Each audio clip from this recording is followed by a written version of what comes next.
Hi, and welcome to Snowboard Instructor Tool. Let's have a look at our student today, Rosie.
As usual, feel free to pause the video, finish your analysis, and write your lesson plan in the section down below. If you like the training, consider liking the video, sharing it with your coworkers, and subscribing to the channel.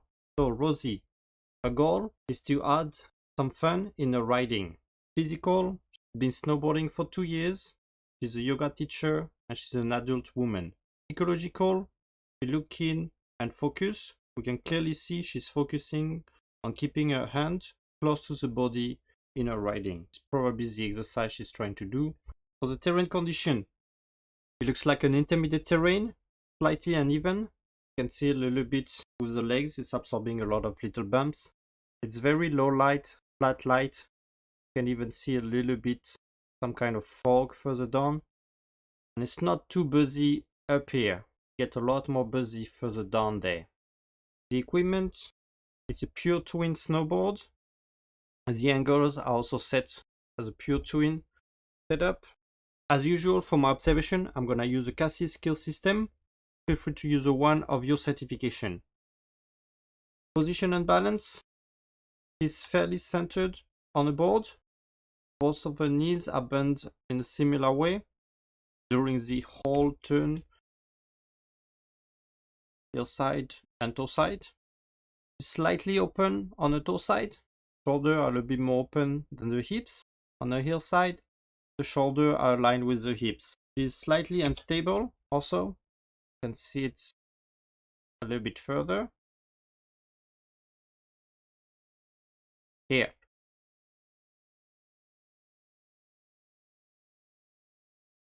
So here, just with that bump, lost a little bit of stability, just slightly unstable. Not too much, just a little bit. And she's focusing obviously on having a front hand on the front hips. For pivot, she's using the lower body for the rotation. And again, as I said many times, it looks like she's forcing to avoid using the upper body by focusing on having her hands on her hips. And some of the turn, we can see some initiation with the back arm, just like that one. Back arm, start going, and then the lower body catch up as she's focusing on her hands. Same thing, back arm, initiate a little bit, and back arm again. Pressure control. The terrain absorption is pretty good. Couple of times losing a little bit of balance. Edging, the upper body is inclining more than the lower body on the toe side. Here we can see the upper body is initiating the inclination and not the hips or the knees. Again, we can see the upper body is going for the inclination, so for initiating the edging, but not the rest of the body. Timing and coordination. She has a good amount of speed. The turns are fairly symmetrical, and she's edging before the fall line. We look up, she's already on her heel edge, and she's definitely have a very good angle across the fall line. And for here, up, she's on her toes, and again, very good angle across the fall line.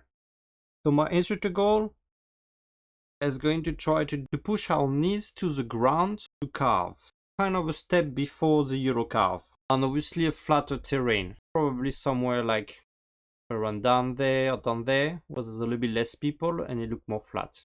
Even at the bottom there, it looks pretty good for that. So our goal will be to push our knees, especially the back one, all the way down to the ground. For that, I'm going to do 3 exercises. The first one being static. We're going to do our edging, putting the back knee on the ground. And obviously we're going to use the instructor or another support in order to keep the balance. So holding the hands and just learning to push our back knee over to the ground.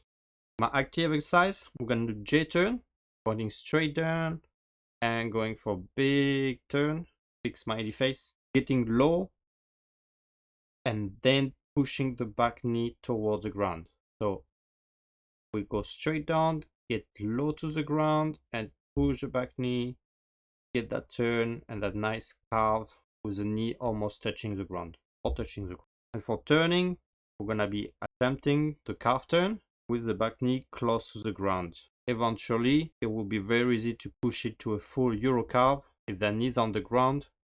The hip's gonna be close to the ground, so pretty much Euro carve is there. They should add some fun into a riding, especially on easier terrain, while allowing her to keep focusing on her upper body for the more challenging terrain.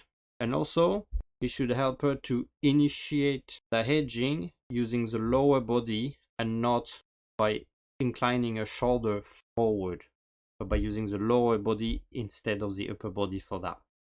It's a little bit harder to push the videos in spring, end of the winter season, beginning of the spring season.